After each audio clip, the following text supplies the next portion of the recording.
Mwanzo 50. Genèse chapitre 50. Mwanzo 50. Le 20e verset. Mstari wa 20.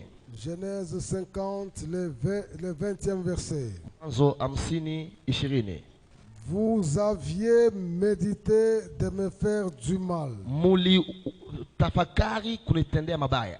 Dieu l'a changé en bien. Mungu aibadilisha kuwa mazuri. Pour accomplir ce qui arrive aujourd'hui. Ili atimize lenye linafika leo. Pour sauver la vie à un peuple nombreux. Ili aokoe maisha ya taifa mingi. Acclamons pour le roi des rois. Tumshangilie Bwana mfalme wa wafalme. Ici, nous sommes en train de parler sur le décret. Hapa tunazungumzia kuhusu nyaraka.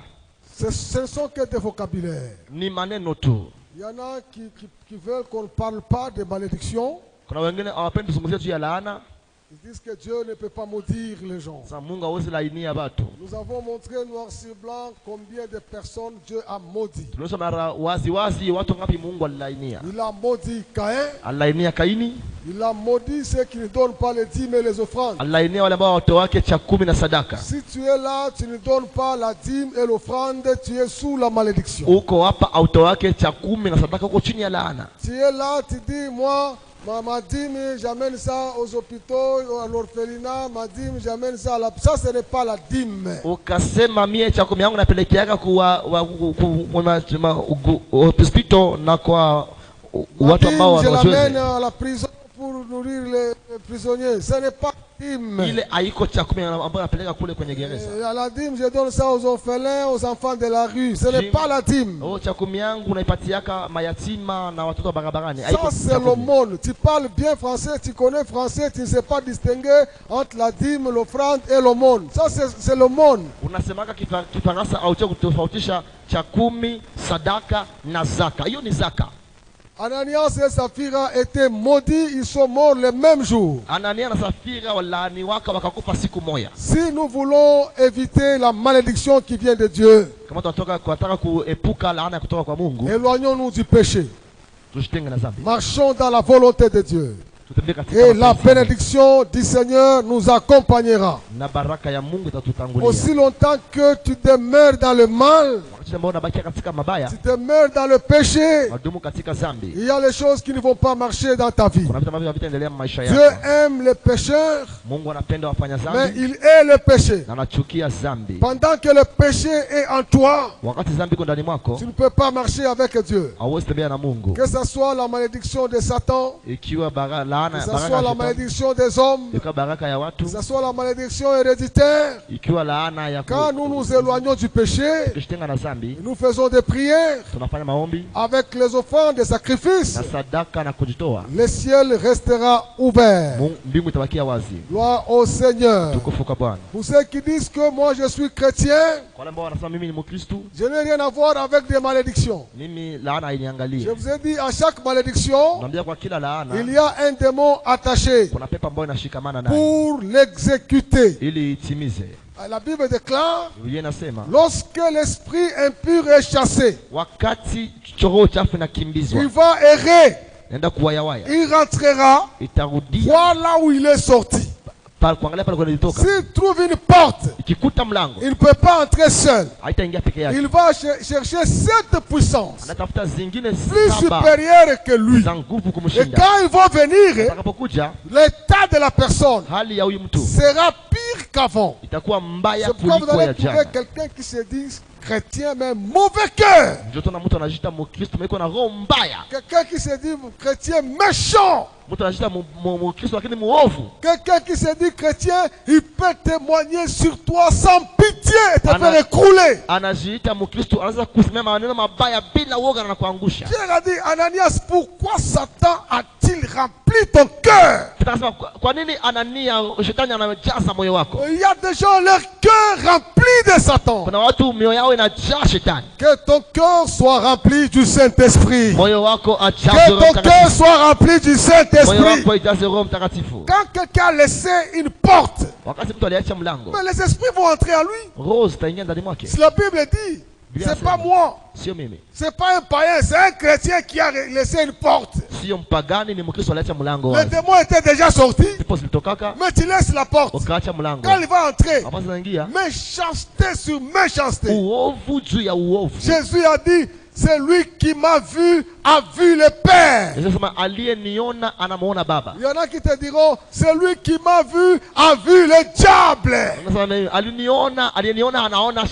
Parce que tes œuvres sont les œuvres du diable. C'est comme ça. On peut appeler décret, on peut appeler malédiction, on peut appeler punition, comme quelqu'un a dit. Non, ce ne sont pas des malédictions, ce sont des punitions parce que Dieu ne peut pas maudire. Mais noir sur blanc, Dieu maudit ceux qui marchent dans le mal. La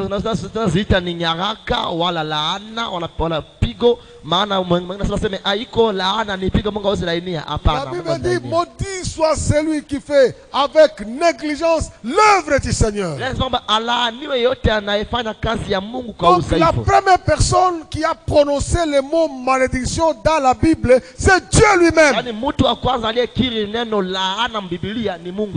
Gloire au Seigneur. Mieux vaut la malédiction de Dieu que la bénédiction du diable. Parce que Dieu est miséricordieux.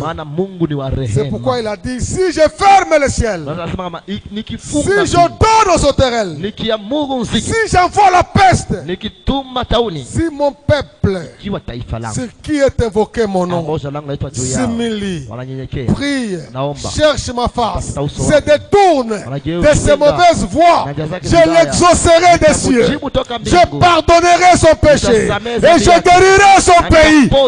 Même si la situation est chaotique, mais si tu reviens vers le Seigneur, il va ouvrir les cieux.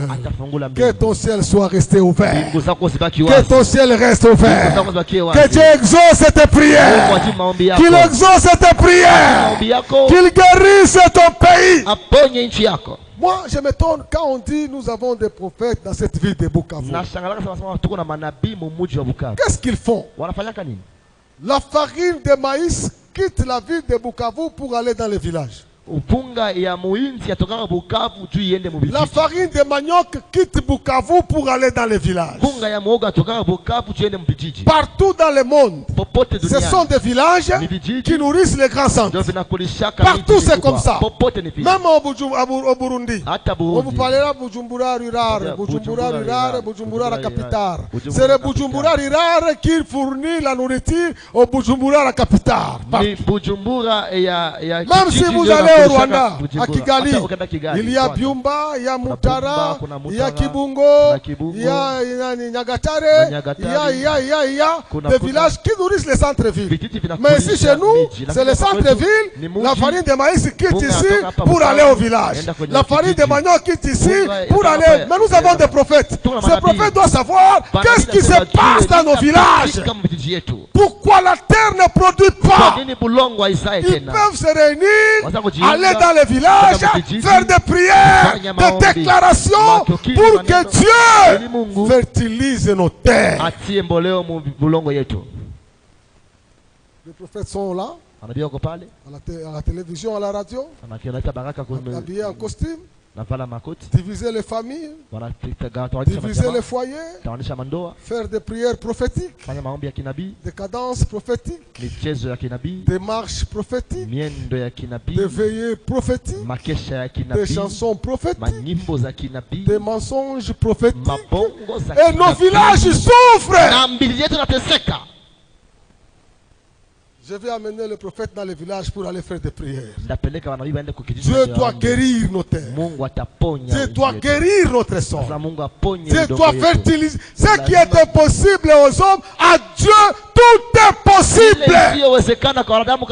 C'est inadmissible que les centres-villes commencent à nourrir les villages. Il y a quelque chose de spirituel. Dieu doit nous ouvrir les yeux pour voir et faire des prières. Au lieu de diviser les familles, au lieu de diviser l'homme, on a divisé un frère, il a fait un accident, on l'a mené à l'hôpital, on lui dit c'est ta femme qui veut te tuer. Fais tout qui ne te voit pas. Si elle te voit, c'est ta mort. On l'a changé de l'hôpital, on l'a amené dans un centre. La femme cherche son mari, cherche. Et après, quand elle a quitté le centre, on l'a fait voyager, la famille brisée. Les enfants sont restés en train de souffrir parce qu'on a donné des histoires. Pendant que nos villages là-bas souffrent, on ne peut pas aller faire des prières là-bas. On ne fait que diviser les gens. Écoutez, le vrai évangile, s'il entre dans un foyer, c'est pour réconcilier les gens en conflit. Le vrai évangile, s'il entre dans une famille, c'est pour réconcilier la famille. Le vrai évangile, dans l'église, vous trouvez les gens en conflit. Vous avez l'évangile, réconcilier les gens. Diviser les gens, ce n'est pas l'évangile de Jésus-Christ, c'est autre chose. Si vous êtes là, vous êtes prédicateur, vous prêchez la parole de Dieu. Tout le monde dit Amen. Ce n'est pas l'évangile. Si vous prêchez la parole de Dieu, tout le monde dit c'est faux. Tout le monde. Ce n'est pas l'évangile. L'évangile, il faut qu'il y ait des gens qui acceptent et ceux qui contestent. C'est ça la parole de Dieu. Même Jésus-Christ lui-même, il n'était pas totalitaire. Quand il prêchait, il y a des gens qui étaient sauvés, il y a des gens qui comprenaient et il y a des gens qui ont contesté. Je me fais comprendre. Nous soyons les instruments de réconciliation. Moi, quand je trouve les gens qui ne s'entendent pas dans une famille, je leur dirai, vous allez vous entendre. Mokoyokana, Ozalibota, Mokoyokana. Je ne peux pas quitter là-bas sans réconcilier les gens. Quand tu trouves les gens en conflit, tu veux encore envenimer. Que Dieu nous aide. Vous aviez médité de me faire du mal. Mais l'Éternel l'a changé en bien. Ça, c'est la parole de Joseph. Nous devons savoir comment remarquer, découvrir la présence de décrets dans une personne ou dans un foyer. Pour savoir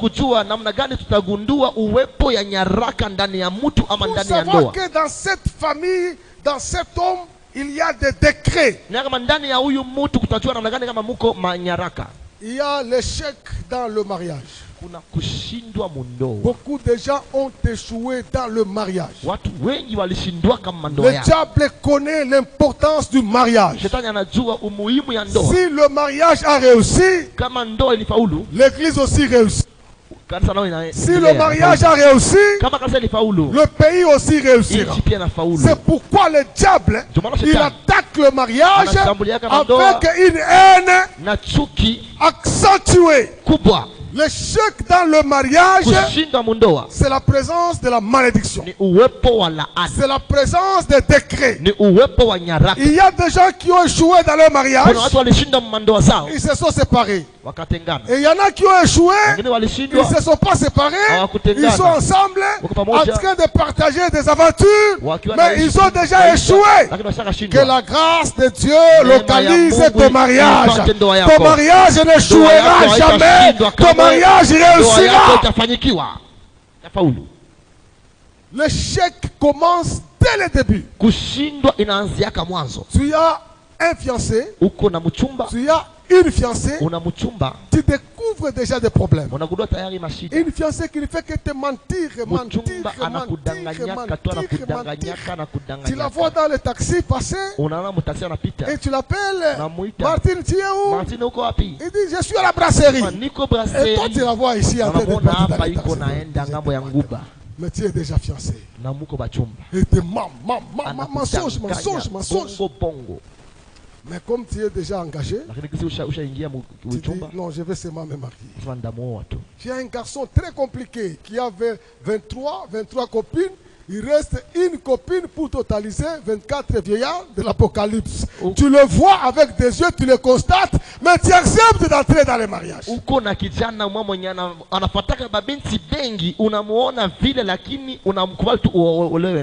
il y a des gens qui regrettent dans la cérémonie. La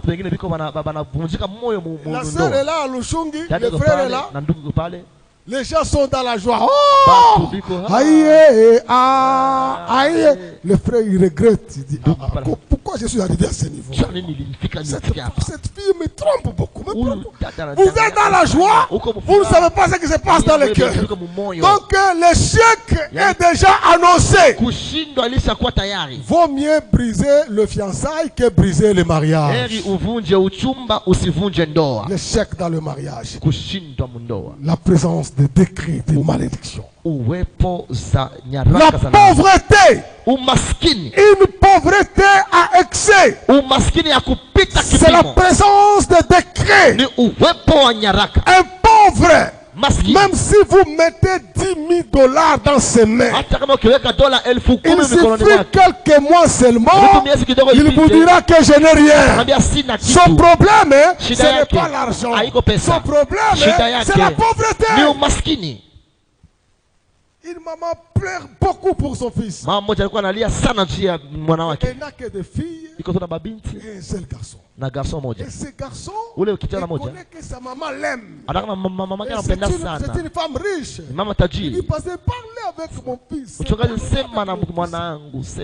a brûlé $28,000 dans 2 semaines. Alimaliza $28,000 dans 2 semaines avec sa copine. Dola 28 na pamoja na tellement qu'elle aime son fils. Elle n'a pas de choix. Ya kufanya. Maman, j'ai trouvé du café. Je vais acheter du café. Quand je vais rentrer, $28,000 dans 2 semaines. Mais vite. C'est la malédiction. C'est la pauvreté. Là où il y a la pauvreté, le prophète entrait là-bas, déclarait l'évangile de la richesse des cieux. La pauvreté, c'est un esprit. Il a des oreilles. C'est un esprit qui vient du désert. Et quand elle entre dans ta famille, elle est dans ta maison, si elle est calme, elle va opérer, détruire. Mais quand tu la chasses, avec violence, la pauvreté, on ne la chasse pas dans la prière. La pauvreté, on la chasse dans le travail. Et quand on travaille, la prière vient accompagner le travail. Il y a déjà au nom de Jésus pauvreté. Et le matin il est là avec son poste radio. On a dit on a frappé les avions ont frappé les M23. C'est fini cette histoire de Rutshuru.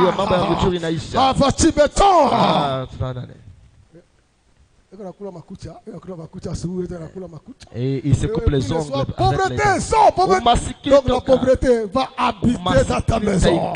Il va tout détruire parce que c'est un endroit de confort pour lui. Donc il faut chasser la pauvreté dans le travail et la prière qui accompagne le travail. Gloire au Seigneur. Amen. Il y a la stagnation spirituelle. Il y a des gens qui sont bébés spirituels. Ils sont dans l'église depuis 30 ans. Nous sommes en 2022. 30 ans c'est quand? 92. Des gens sont à l'église depuis 92. Quand tu lui demandes la Bible a combien de livres? 92, 30 ans dans l'église. Tu ne sais pas la Bible a combien de livres? Tu ne sais pas l'Ancien Testament a combien? Tu ne sais pas le Nouveau Testament. Toi tu es là seulement pour connaître les problèmes des gens. Mais la parole de Dieu, tu ne connais pas. Alors que la Bible dit, vous connaîtrez la vérité et la vérité vous affranchira. Cette vérité, c'est la parole de Dieu. Ce n'est pas le problème des gens. Si vous voyez quelqu'un qui ne grandit pas, c'est un maudit. Il a 20 ans dans l'église. Il a 25 ans dans l'église. On continue à prier pour lui. Il ne sait même pas que le ciel est ouvert. Moi-même, je peux parler à Dieu. Moi-même, je peux prier. Il ne connaît même pas. Pour lui, quand il y a des problèmes, il faut qu'on prie pour lui. C'est la malédiction. Dis à ton voisin, grandis spirituellement. Quand Quand tu vois quelqu'un qui a toujours dans sa bouche les problèmes des gens, les grandes personnes parlent des principes. Des personnes moyennes parlent des événements. Et les médiocres parlent des autres. Demande à ton voisin, tu es médiocre. Quand quelqu'un t'amène les problèmes des gens, c'est un médiocre. Une grande personne ne peut pas t'amener les problèmes des autres, mais tu vas t'amener les principes pour réussir dans la vie. Il y a la destruction familiale. C'est ce que Satan avait jeté à Job. Le même jour, il a perdu les vaches, il a perdu les ânesses, il a perdu les chameaux, il a perdu les brebis, il a perdu la richesse. Le même jour. Ça, c'est les sauterelles. Et puis son corps était aussi touché. Ça, c'est la peste. La peste l'a frappé. C'est la destruction. Malgré tout cela, Job n'a pas renié le Seigneur.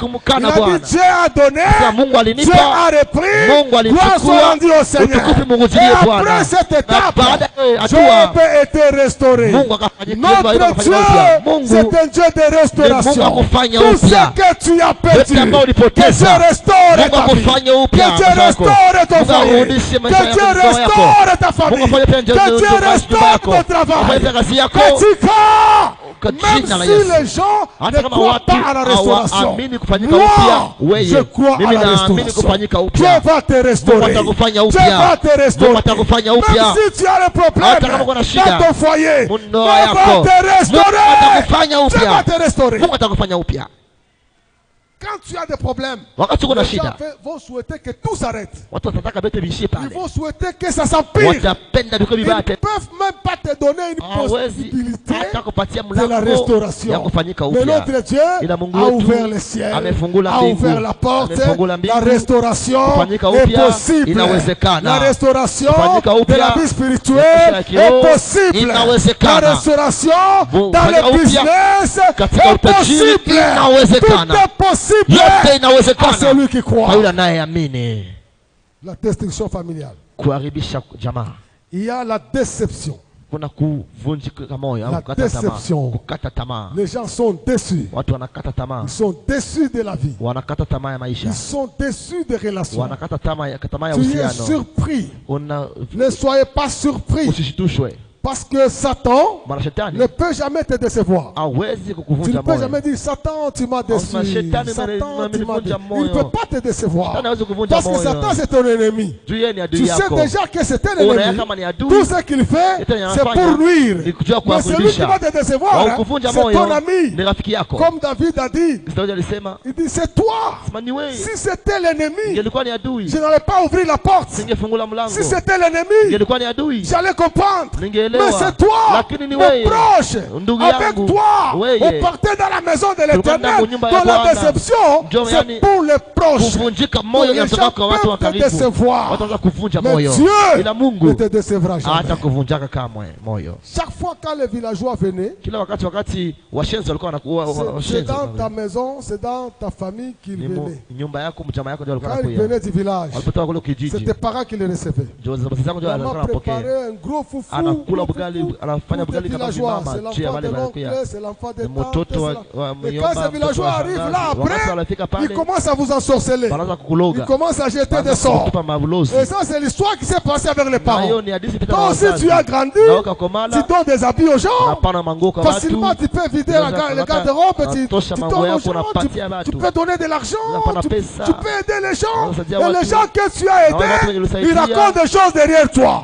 Ils racontent des histoires. Des fois, tu es déçu. Les parents sont passés par là. Toi aussi, tu es passé par là. Et puis, il y a mourir avant l'âge. Il y a des gens qui meurent avant l'âge. Avant l'âge, ils meurent. J'ai vu une famille où les gens mouraient à 50 ans. C'était l'histoire de la famille. À 50 ans qu'ils mouraient. Alors, il y avait un papa ingénieur là-bas. Ses grands frères sont morts. Ses grandes sœurs sont mortes. Maintenant, lui avait 47 ans. Il commence à faire le testament. Il dit, pasteur, moi je vais mourir dans 3 mois. Dans 3 ans. Je dis, pourquoi tu veux mourir? Chez nous, nous mourons toujours. Après des prières, nous avons compris une chose.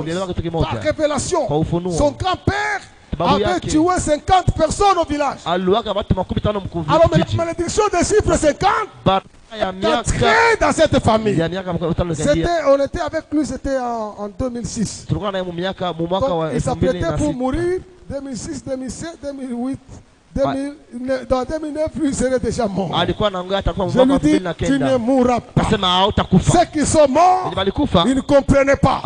Ceux qui sont morts, ils n'étaient pas sauvés. Ceux qui sont morts, ils n'avaient pas Jésus. Toi, tu ne mourras pas. C'est vrai, tu ne mourras pas. Déchire le testament, déchire. À présent de son fils aîné, il a déchiré le testament. Il dit, si toi tu meurs à 50 ans, pour tous ces enfants que tu as, tous ces enfants-là, ils mourront aussi à 50 ans. C'est-à-dire, si tu as une bataille que tu n'as pas achevée et tu meurs, cette bataille, tu la transfères aux enfants. C'est-à-dire, ce que tu as échoué de faire, les enfants vont hériter. C'est ce qu'on appelle mauvais héritage. En Jésus-Christ, tout mauvais héritage, mauvais héritage en Jésus-Christ, ça s'arrête. Nous avons vu la fois passée, en présence de Jésus, tout s'arrête. On a déchiré le testament. On a prié. On a prié. En 2009, il a célébré la fête de bonne année. Nous sommes rencontrés là-bas. Il a témoigné devant ses amis que nous, chez nous, c'est à 50 ans. Mais j'ai béni Dieu parce que je viens de totaliser 50 ans. Aujourd'hui, nous sommes en 2022. Il n'est pas à Kinshasa. Il est ici à Bukavu quelque part. Je l'amènerai un jour, il viendra témoigner. 50 ans. Dieu a brisé les 50 ans. Le Dieu qui a brisé les 50 ans, il va briser la mort dans ta famille. La mort prématurée sera brisée. Sera brisée. Alléluia.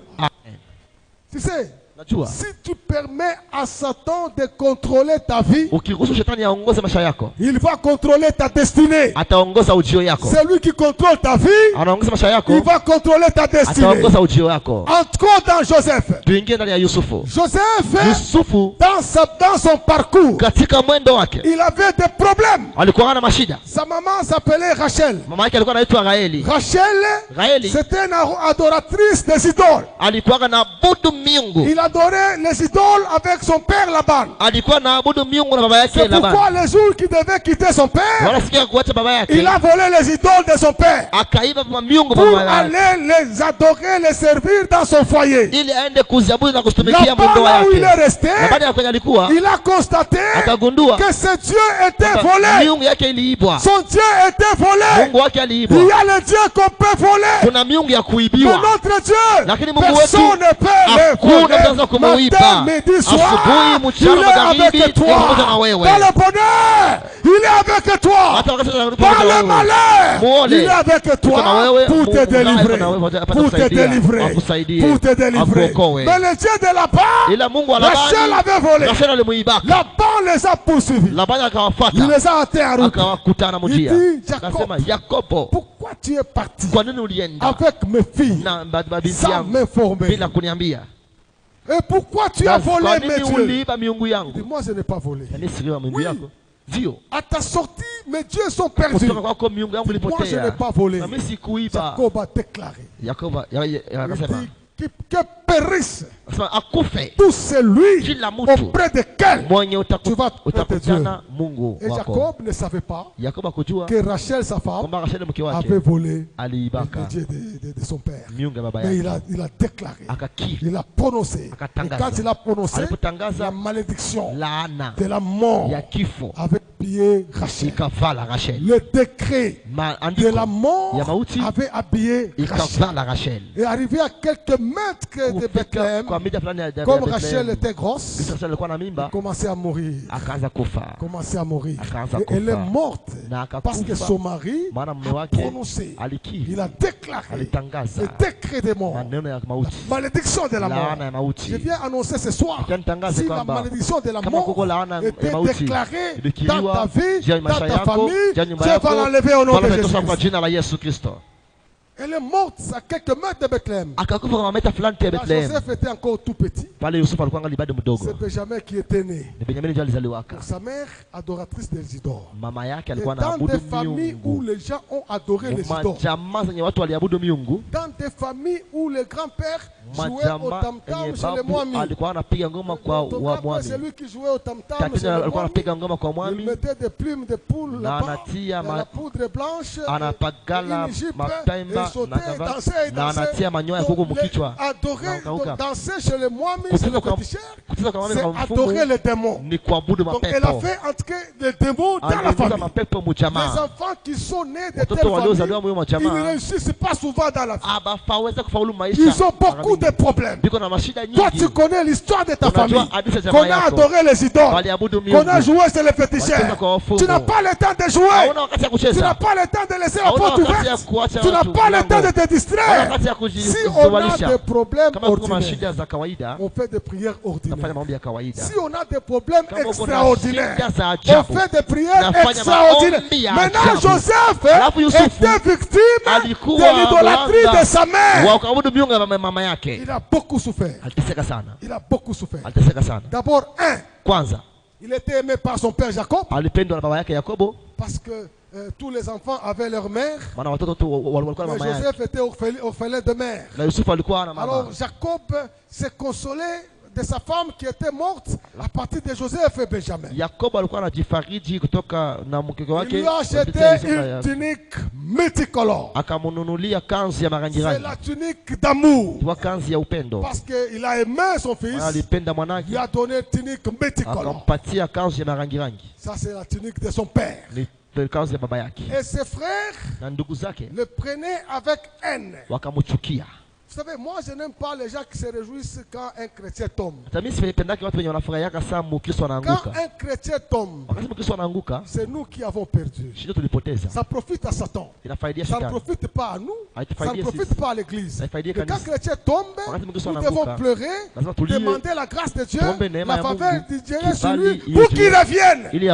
C'est ça. Maintenant, vous ne savez pas, quand le diable veut faire tomber quelqu'un, il peut prendre même 10 ans. Il jette le problème dans la vie de cet homme, de cette femme. Ce problème va faire l'incubation même de 10 ans. Pendant 10 ans, il cherche la distraction. Quand la personne est dans la distraction, le problème surgit. Et c'est la chute. Dans un combat, le Satan n'est pas pressé. Et il vient dans les ténèbres.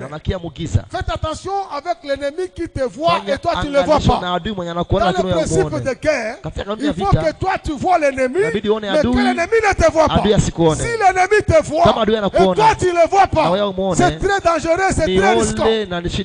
Alors ces frères avaient une haine, mais ils attendaient le moment opportun. Le moment opportun c'est quand Joseph est allé le voir pour les amener de nourriture. Quand on l'a vu de loin, voilà le faisait des songes. Nous allons le tuer. Dieu lui parlait dans des songes. Même dans les rêves, Dieu peut te parler. Si tu rêves, tu es dans un jugement devant le parquet. Bien les gens te jugent. Tu dois faire beaucoup de prières pour briser les décrets. Ces jugements-là, ce sont des décrets qu'ils ont prononcés contre toi. Si tu rêves, quelqu'un qui était mort, il te poursuit. Tu connais qu'il est mort dans les quartiers, il est mort dans la famille et il te poursuit. Tu dois faire beaucoup de prières. C'est un démon qui te jette des malédictions. Si tu rêves une messe de requiem, une messe de mort. Tu vois, il y a M. l'abbé là-bas, les acolytes là-bas, un cercueil là-bas.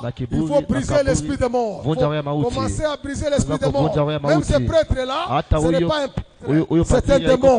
C'est un esprit de mort. Il faut te réveiller, chasser l'esprit de mort. Vous n'avez jamais entendu quelqu'un qui est mort et on vous dit, il nous disait qu'il rêvait des cercueils. Il nous a dit qu'il rêvait les cercueils, les messes de mort. Ce sont des esprits de mort. Je te parle. Il t'avertit déjà. C'est à toi de prendre des responsabilités et de briser, de chasser l'esprit de mort. Surtout au mois de décembre. Satan se prépare pour tuer les gens. Au mois de décembre, les sorciers se préparent pour transformer les gens en chèvre de bonne année. Tu ne seras pas une chèvre de bonne année des sorciers.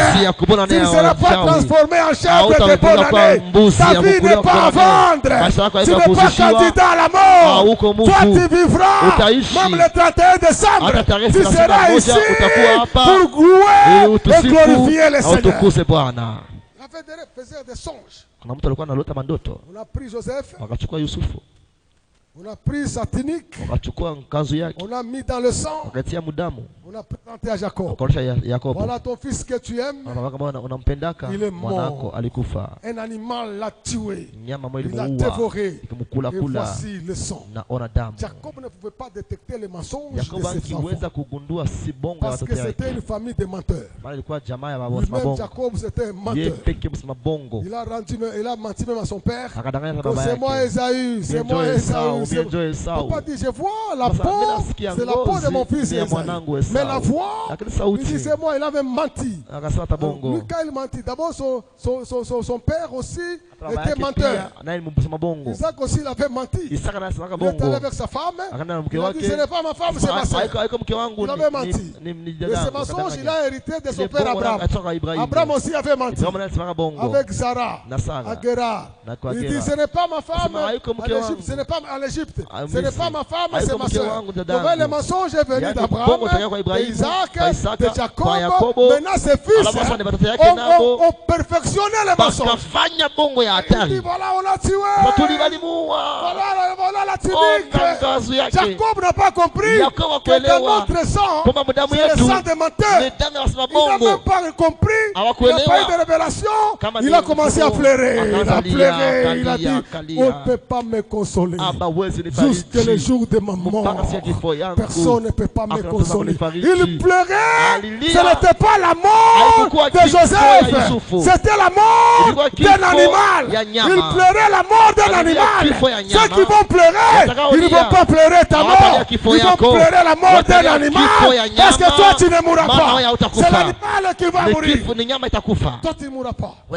Il a pleuré la mort de l'animal. On a pris Joseph, on l'a vendu. On l'a vendu. Là où il est parti, c'est Potiphar. On lui a donné une deuxième tunique. C'était la tunique d'esclave. C'était écrit là-bas, esclave. Joseph, esclave. C'est la 40e tunique. C'est la 40e tunique. Hein? Deuxième tunique d'esclave. Lui, ce n'était pas un esclave. C'était que des tuniques. Cette tunique représente une vie.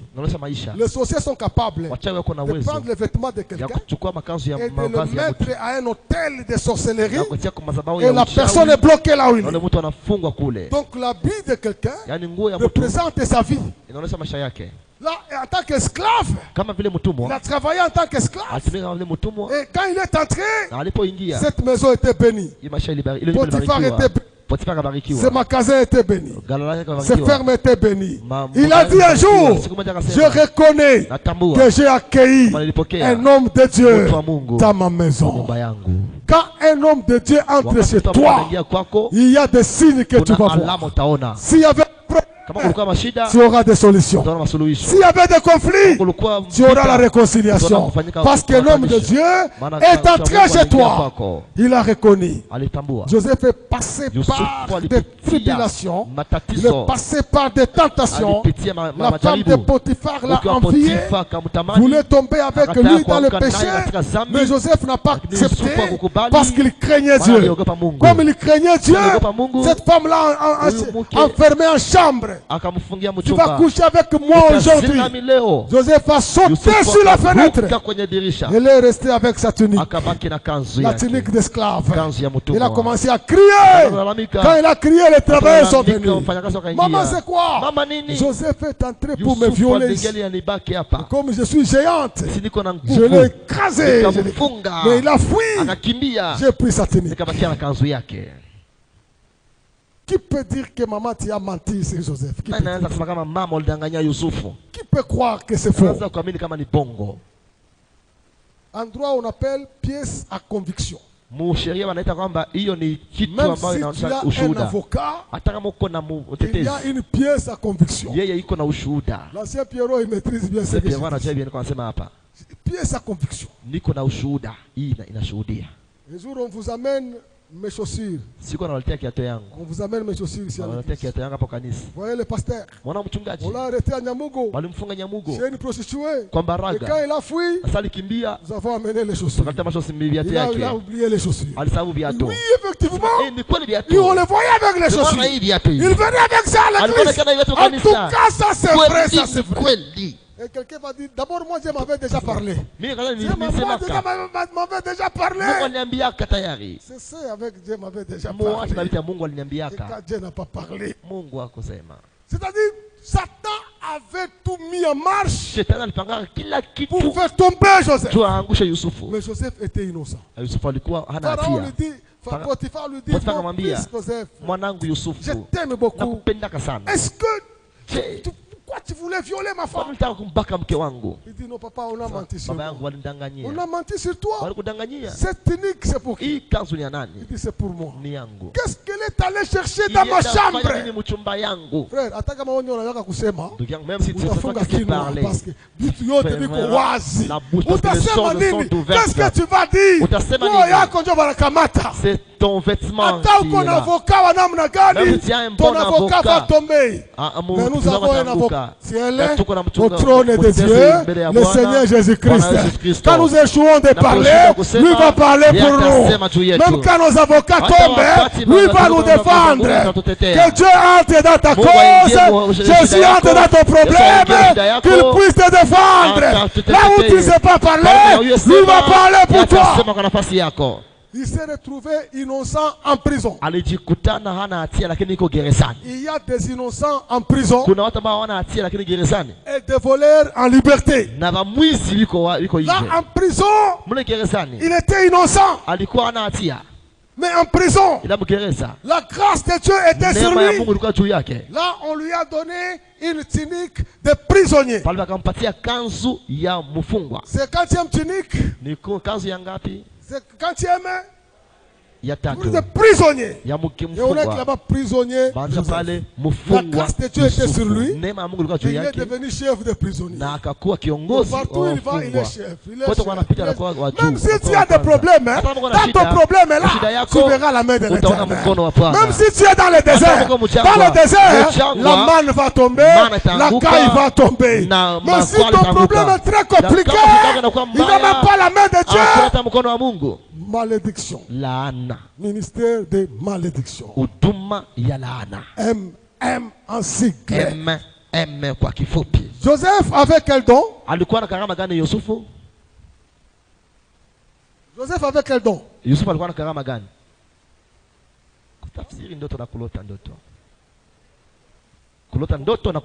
Voilà. Avoir des rêves et les interpréter. Il avait encore quel autre don?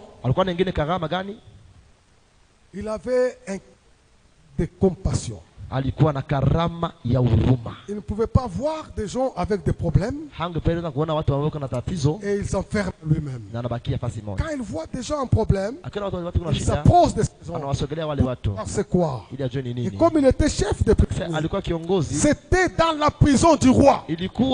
C'est la prison où les rois jetaient ces prisonniers. C'est-à-dire dans cette prison, aucun magistrat ne peut te faire sortir. Aucun avocat ne peut te faire sortir. Même le ministre de la Justice n'a pas droit. Parce que c'est la prison du roi. C'est une situation. Joseph était dans une situation où personne ne peut le faire sortir. Pour quitter là-bas, il fallait que Dieu lui-même fasse quelque chose. Il fallait que l'intervention vienne du Seigneur lui-même, pas des hommes.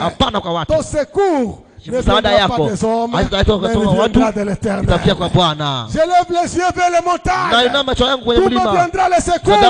Le secours ne vient pas des montagnes, mais le secours vient de l'Éternel qui a créé les cieux et la terre. C'est une situation où il ne pouvait rien faire. Mais il est resté là-bas. Avec son cœur de compassion, il a vu un jour, il s'est réveillé, il a vu les prisonniers, les tristes. Comme il avait la compassion, il les a abordés. Pourquoi vous êtes tristes? C'était les prisonniers du roi. Il y avait les chansons et les planétiers. Alors les chansons ont donné, nous avons eu des rêves. Mais nous ne savons pas comment expliquer. Les chansons ont dit, j'ai vu une vigne et 3 sarments. Et après j'ai commencé à mettre le vin dans la coupe du roi. Joseph lui dit, les 3 sarments, c'est les 3 jours. Après 3 jours, tu vas quitter la prison et tu vas servir le roi. Et quand tu servir le roi, tu vas parler de moi.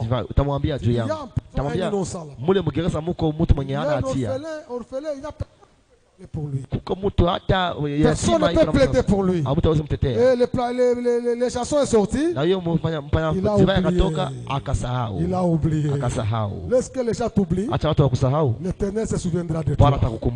Il a complètement oublié. Il a dit au planétier, il dit, moi j'ai rêvé 3 bassins. Et il y avait des gâteaux. Et les avions venaient, les oiseaux venaient picorer les gâteaux. Il y a 3 jours. Après 3 jours, tu vas quitter ici, on va lever la tête. Et ça s'est accompli comme ça. Il est resté en prison avec sa tunique de prisonnier. Là où les chansons sont parties, il a oublié. Il y a des choses qu'on a faites aux gens, mais les gens ont oublié. Il y a les gens qu'on a ramassés par terre. On leur a donné du travail. On leur a donné de l'argent. On les a hébergés même dans des maisons. Il y a des gens qui pleurent. De ces ministres. Il était chez mon grand frère.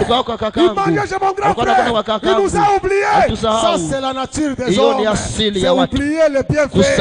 Il n'y a qu'une seule personne qui ne peut jamais oublier ce que nous faisons. C'est le Seigneur Jésus-Christ. Parce que tout ce que tu fais, il met dans le livre de souvenirs. Le jour Pharaon a rêvé. Les vaches grasses et les vaches maigres. Et les vaches maigres commençaient à avaler les vaches. Il a demandé aux sages. Personne n'était capable. Il a demandé dans sa cour. Personne n'était capable. Et comme il était triste, le chanson s'est réveillé. Il a dit, oui, roi, il y a un prisonnier qui a la capacité d'interpréter les rêves. Il dit, appelez-les. On a amené Joseph au salon de coiffure. On a arrangé les cheveux, on a arrangé les cheveux. Il s'est présenté devant le roi. Le roi, un enfant, un garçon. Si les vieux papas ont échoué, les sages ont échoué, un petit comme ça. Il dit, voilà mon fils, j'ai vu cette vache grasse avalée par cette vache maigre. Voici, c'est Dieu qui t'a parlé. Les 7 vaches sont cette année d'abondance. Les 7 années d'abondance seront suivies de 7 années de sécheresse. Dieu t'a parlé, il t'a montré. Pendant 7 ans, il faut faire des cantines, il faut faire des dépôts, parce que pendant 7 ans qui suivront, il y aura à manger dans le pays. On va toucher la tête. Pouvons-nous trouver un homme sage dans le pays pouvons-nous trouver? Un homme intelligent. Tout ce que tu traverses comme problème, il y a quelque chose qui va te faire sortir. Qu'est-ce qui te fera sortir? Ce que Dieu a mis en toi, ce que Dieu a placé en toi, te fera sortir du chaos. Ce que Dieu a placé en toi, te fera sortir de la crise. Il y a des vertus en toi. Il y a des vertus. Au moment de danger, Dieu va les utiliser. Dieu savait qu'en Joseph, il y a le don, il y a le talent. Ce qui était en lui l'a fait sortir de la prison. Que ta vie quitte la prison de ténèbres. Que ton travail quitte la prison de la société. Et tu vas quitter au nom de Jésus-Christ. C'est comme Maradona qui était en prison. Son équipe était déjà battu. Le match allait terminer. Maradona est en prison. Et le politicien dit comment on peut regarder quelqu'un en prison qui peut aider le pays alors que l'équipe là est en train d'échouer. On appelle le procureur. Sortez d'abord Maradona. Quittez d'abord la prison. Et après le match, il va encore rentrer en prison. On vient l'appeler quitter la prison. Quitte la prison. Il quelques minutes, il a marqué un but, Argentine a gagné et le match est terminé.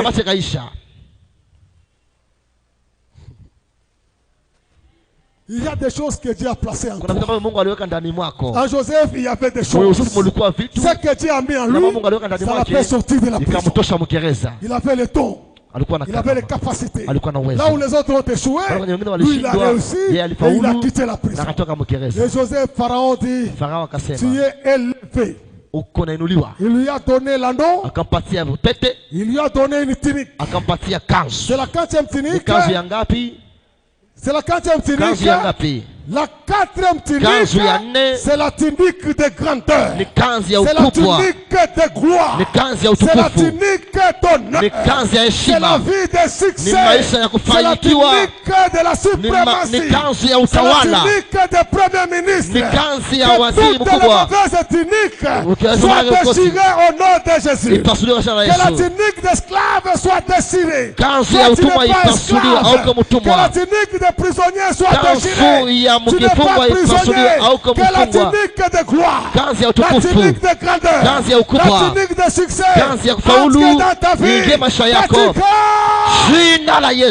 Le chiffre P s'est accompli dans la vie de Joseph. Le lettre P s'est accompli dans sa vie.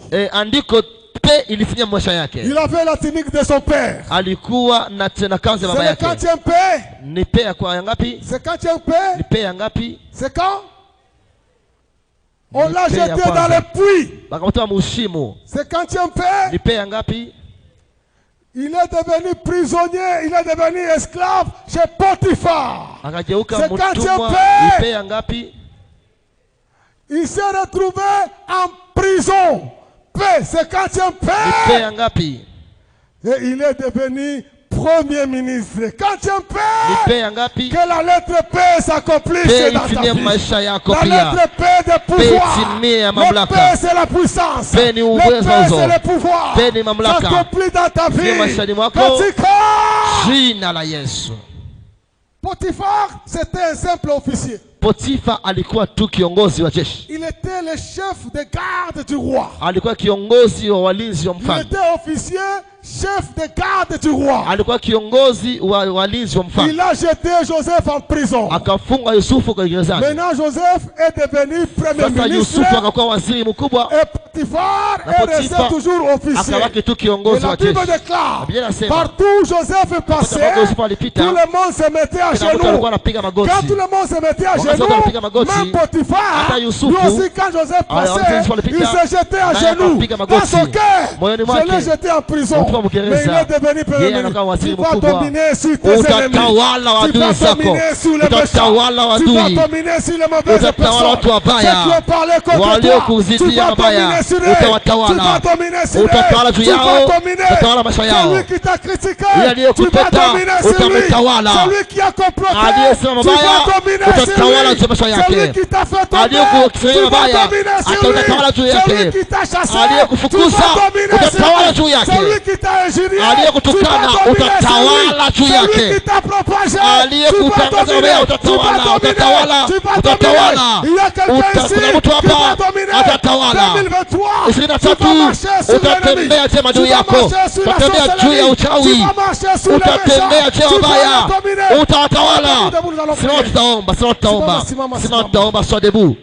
Mungu wetu wa ajabu, Ajabu, Mungu wetu wa ajabu, ajabu, Mungu wetu wa ajabu, ajabu, ajabu, ajabu, Mungu wetu wa ajabu, ajabu, Mungu wetu wa ajabu, ajabu, Mungu wetu wa ajabu, ajabu, ajabu, ajabu, nikitazama milima ajabu, jinsi inavyopendeza, ajabu, nimeona maajabu, ajabu, ajabu, ajabu, nikitazama bahari ajabu, jinsi inavyopendeza, ajabu, nimeona maajabu ajabu, ajabu, ajabu, nikitazama wamama ajabu, jinsi wanavyopendeza, ajabu, nimeona maajabu ajabu, ajabu, ajabu, nikitazama wababa ajabu, jinsi wanavyopendeza, ajabu, nimeona maajabu. ajabu, ajabu, ajabu, Mungu wetu wa ajabu, ajabu, Mungu wetu wa ajabu, ajabu, Mungu wetu wa ajabu, ajabu, ajabu, ajabu, oh, ni wewe Baba, ni wewe mwenye uwezo, oh, haleluya, twakukimbilia oh, ni wewe, ni wewe, ni wewe mwenye uwezo, ndio maana twakukimbilia oh, wewe, ni wewe Bwana, ni wewe mwenye uwezo, oh, haleluya, twakukimbilia oh, wewe, ni wewe, ni wewe, ni wewe mwenye uwezo, oh, ndio maana twakukimbilia oh, wewe, ni wewe Bwana, ni wewe mwenye uwezo, uwezo, haleluya, twakukimbilia oh, wewe, ni wewe, ni wewe, ni wewe mwenye uwezo, oh, haleluya, twakukimbilia oh, wewe, ni wewe Bwana, ni wewe mwenye uwezo, oh, haleluya, twakukimbilia wewe. Sema katika jina la Yesu, katika jina la Yesu, Mungu wa ajabu, Mungu wa ajabu, ni wewe Bwana, ni wewe Bwana. Kila shimo wametengeneza kwa kunitia ndani, kwa kutia jamaa yangu ndani, kwa kutia kazi yangu ndani, kwa kutia heshima yangu ndani, kwa kutia pesa yangu ndani. Kila shimo ya kimashetani nimetoka ndani. Toka. Move out. Move out. Toka nje. Nimetoka ndani. Katika jina la Yesu. Kila shimo ya kimashetani, kila shimo ya pepo, kila shimo ya adui, nimetoka ndani. Toka ndani. Toka vyako kwa jina la Yesu. Kila shimo imetengenezewa ya kimashetani, mimi nimetoka ndani. Mimi nimetoka ndani katika jina la Yesu. Yahweh. Nimetoka ndani. Kwa jina la Yesu. Sema kwa jina la Yesu. Kwa jina la Yesu. Kila shimo. Kila shimo. Kwenye wametia vyangu. Kwenye wametia vyangu. Kila kitu yangu. Kila kitu yangu. Ndani ya shimo. Ndani ya shimo. Ya kimashetani. Ya kimashetani. Toka ndani, toka ndani. Sors dedans, sors dedans. Toka ndani. Sors Pesa yangu toka ndani. Sors dedans. Kazi yangu toka ndani. Mon travail sors dedans. Huduma yangu toka ndani. Mon ministère sors dedans. Heshima yangu toka Mon ministère sors dedans. Baraka yangu toka ndani. Katika jina la Yesu. Katika jina la Yesu. Katika jina la Yesu. Katika jina la Yesu. Toke ndani. Sors dedans. Sema kwa jina la Yesu. Kwa jina la Yesu. Yusufu aliona ndoto. Aliona ndoto. Alizaliwa ili awe mkuu. Ili awe mkuu mbele ya ndugu zake. Mbele ya ndugu zake. Lakini alijikuta mtumwa. Maisha ya mtumwa. Ya kuishi nyuma ya watu. Ya kuteseka na kusumbuka. Kila maisha ya mtumwa. Mimi siko mtumwa. Niko mwana wa Mungu. Maisha ya utumwa. Kazi ya mtumwa. Ndoa ya mtumwa. Kila kitu ya utumwa. Jioni ya leo. Nimekataa mtumwa. Je refuse l'esclavage. Je refuse l'esclavage. Je refuse tout ce qui est l'esclavage. Je refuse le temps de l'esclavage. Je refuse l'esclavage. Je refuse la vie d'esclavage. Je refuse l'esclavage. Je ne suis pas esclave. Je suis enfant de Dieu. Tout esclavage de toutes sortes. Je refuse.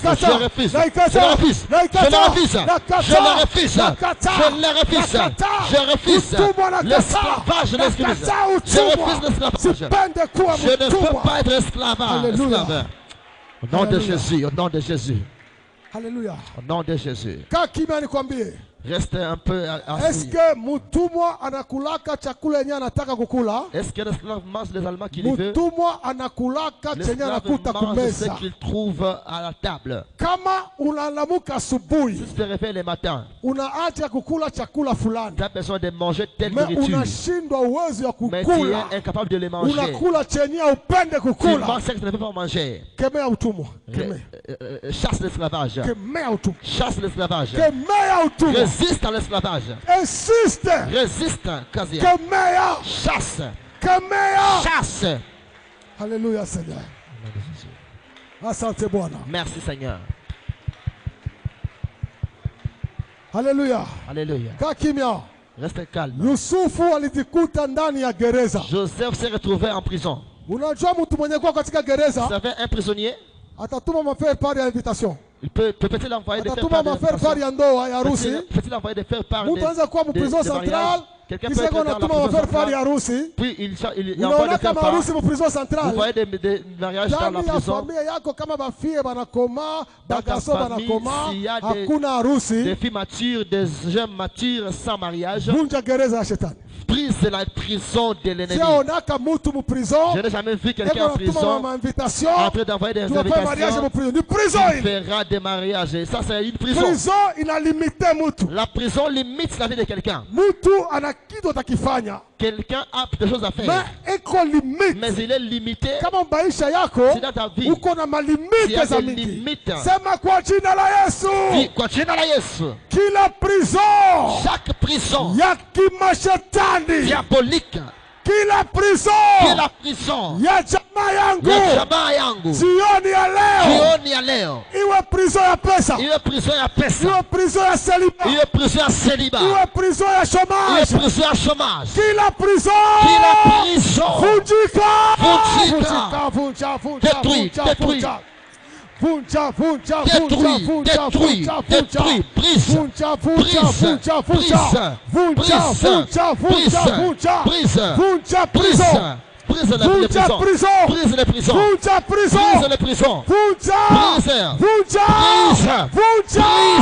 Alléluia. Au nom de Jésus. Au nom de Jésus. Oh, sois brisé.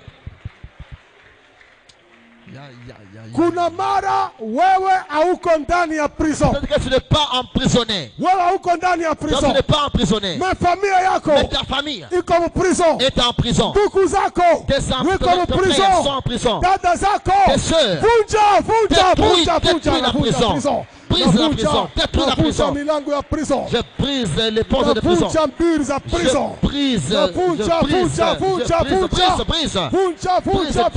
Détruis. Au nom de Jésus. Je brise. Je brise la prison. Brise la prison. Alléluia. Alléluia.